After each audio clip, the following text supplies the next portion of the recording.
Today I'm going to share with you one of the ways that the Father taught me obedience. Story time again. Grab yourself a cup of coffee. I've got my water here. And yeah, let me share with you, actually maybe introduce you. So this is my legal consulting firm that I, in the beginning, I thought would become the main thing until the Lord directed otherwise. I want to bring you in on an event that happened 2021, beginning of 2021. I get a request for a quotation. So basically what the consulting does, besides helping SMMEs with their legal issues, what we also then do, we do legal training, right?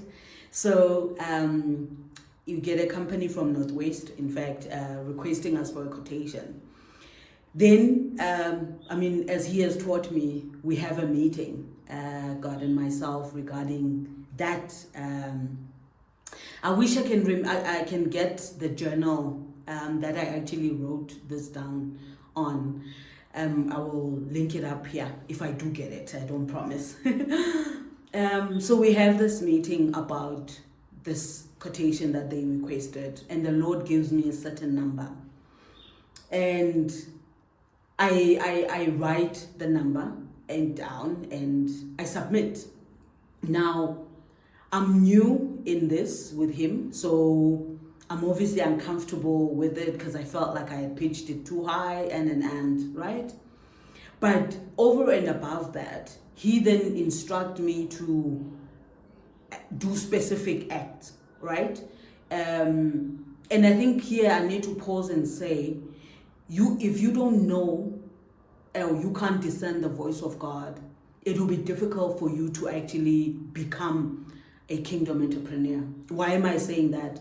Because you're going to have to literally do life with him, walk with him, ask him questions. So if you don't grow in that, and remember, this is a promise for every believer. He says, my sheep hear my voice. And so clearly, and they follow me, because that's the last part that's critical, because it's not only about hearing, and it's about following. I'm going ahead of myself here, but in any case, so it's very, very important for you to be able to hear from him, because the instructions that he's going to give you as guidance is because you can hear him, is because you can understand his leading. Anyway, back to the story. So there's certain acts, and one of those acts was for me to create this as a declaration. So we did this, and we ran around preparing things for this I just went blank for this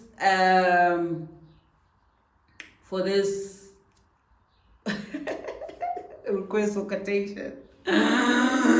So anyway, we get the things that we need to get. However, we wait, right? And we wait. But now you must understand, we were slowly getting out of COVID, so obviously things were going slow. So we're giving them time. We're like, okay, we're gracious, we're gonna wait and we're gonna wait. But I think in month 2, month 3, I was like, Lord, you gave me specific instructions, you gave me details. What's happening? Why didn't it happen the way that I thought it was supposed to happen? And in his style, he sits me down, he says, Melissa, it's not always about the outcome. Training you in obedience is what I will consistently have you go through. 1, I need to fine-tune your hearing me. 2, I need to know that you will obey when I say 10 left, 10 right. So what I took away from that was that with kingdom businesses, obedience is key. It is never about the outcome, but it is always about obedience. But that's not always nice, right? Especially because we've got projections, we've got numbers, we've got things to do. One, that we are depending on, but two, God, you say it, right? And this he then took me to Judges. I'm gonna put it down here somewhere. So Judges 20, it's the not the Israelite, Judah, the nation, has to go to war.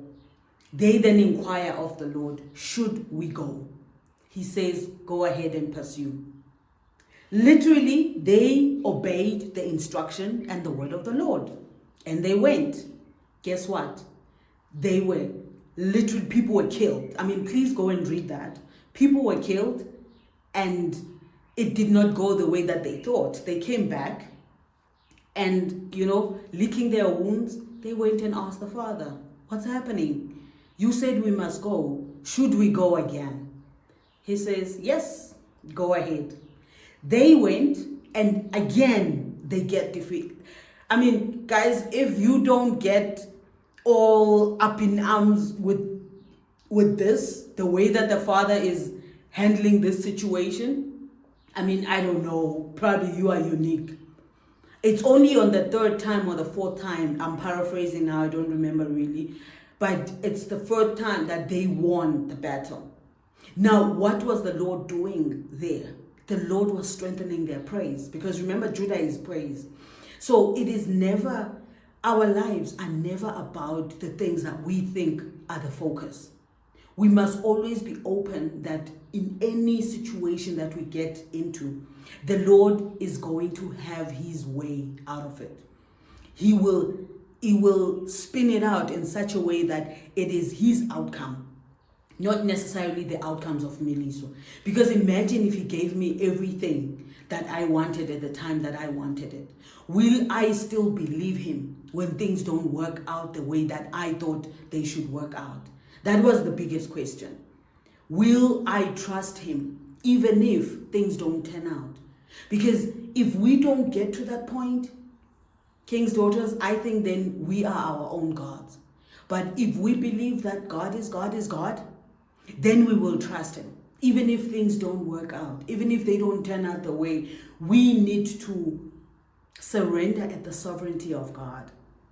So for me, what I learned out of this, that his instructions are to teach us obedience more than anything. Because I understand that he leads me, I understand that he guides me. The way I now do deals, I listen up to him. I am able to hear his next lead, and all of them are with an open hand, because this is one thing that I have learned.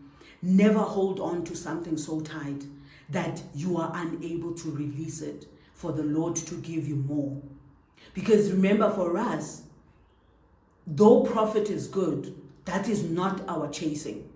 Because remember, profit for us could even be heavenly, could be eternal benefits that we will never see this side of heaven. So for me, I think it's so much a mindset shift, and I'm going to talk about this in our next video. But I think in everything that I am now doing with him, it has to be at a level where I am totally surrendered to his ways and not my way. Because if I then espouse my way more than his, I will get defeated. I'm telling you right now, King's daughters, it will never work out well. Because he has us in these corporations or these organizations, not only for revenue, not only for profit. He is utilizing these institutions to make us into the likeness of his son. That's ultimately why we are involved in the things we are in. The reason why one of the reasons. The reasons why we are rearing kids and teaching kids, the reason why we are married, the reason why we are in family or in community, It is never about our comfort, but it is always about our growth. So for me, listening out for his instructions is more about obedience, yes, but just about growth. Where is the Lord leading me? And one thing I love about his outcome is that there's no denying. There's no denying. Like, you cannot redo the way that he does what he does for us. And that's why I think for me, I get a kick out of like listening out for his instructions, because for one, the instructions sound ridiculous. I mean, I'm thinking right now about Joseph and how, actually not Joseph, Joshua, and he gets to the first city that they're supposed to conquer in the promised land. And when he gets to Jericho, the first thing that the Lord tells him to do is to walk around the city 7 times. Really? Walk around the city? I am a warrior. Give me tactics, how to do this thing the way that I understand it. But God flips it on its head, and he does not allow him to do it the way that he would do it for this instance. But guess what? In other instances, when they were taking over other lands, he was able to utilize his tactics. So I think for me, the instructions are never really about, oh, right now, Miliswa, pull out your legal qualification and sue people for whatever, and. No, it's listening in and doing exactly, because he's going to give you instructions. I mean, I'm thinking right now, I mean, as I was preparing this, I was thinking of instances where he had actually given strategies that are contrary. Remember the way he moved, is it Jonathan and the cupbearer? All they said is like, let's move. If they kill us type of a thing. And I remember the 4 lepers as well. He says, why sit here and die? Let's walk. And then the next thing they heard a sound of as if something was happening. So all I'm saying is that God in his wisdom understands why he instructs us the way that he instructs us. One, it grows our faith in leaps and bounds, because we have no choice but to entirely rely upon the Father. However, he can call upon our skills and knowledge every now and again. But we've got to come prepared. We've got to come ready, right? So obviously, it doesn't mean that I can just throw away my law and never use it. But how he chooses to use it is what makes him God and me not God, right? So that's my experience with kingdom processes. What has God done for you? What has he instructed you to do that didn't work out? What has he instructed you to do that is totally different from culture? Share with me on the comments below. I'm looking forward to having this conversation with you. And I think for me, if I can say this as the parting shot, I would rather be, in my head, I would rather be fat in faith than be fat in money that didn't come his way. So you can keep the money if really you're going to expect me to do certain things. But give me God's process any day. There's peace in that. And I hope that that's what you aspire to. See you in the next video. Thank you. Bye.